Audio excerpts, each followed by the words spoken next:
Judge வீட்ல இப்படிதான் நீ சுவரேறி குதிப்பியா? மன்னிச்சிருங்க ஐயா, எனக்கு வேற வழி தெரியல, ரொம்ப அவசரம் அதான். நீ அந்த திருக்கேஸ்ல வந்த பொண்ணு தானம்மா? ஆமா சார். இந்த பொண்ணு யாருமா? சார், அவ என் தங்கச்சி. திருவோட ஆபீஸ்ல தான் ஒர்க் பண்றா. ரொம்ப விசுவாசமான பொண்ணா இருக்காளே. சரி சொல்லுமா, அப்படி என்ன அர்ஜென்ட்? சார், திருமலை அபாண்டமா பழி போட்டு அவரை அரெஸ்ட் பண்ண பாக்குறாங்க சார். ஆனா திருமலை எந்த தப்புமே இல்ல சார், எல்லாமே ஃபேப்ரிகேட்டட் சார்.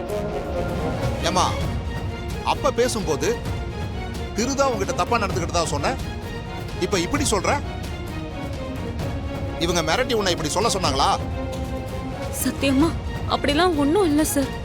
ஆக்சுவலி என் உயிருக்கு ஆபத்து வந்தப்போ இவங்க தான் சார் என்னை காப்பாத்தினாங்க.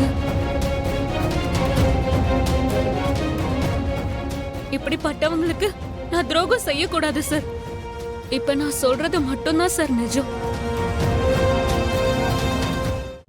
இன்றே டவுன்லோட் செய்து உங்கள் ஃபேவரட் ஷோக்களை என்ஜாய் பண்ணுங்க.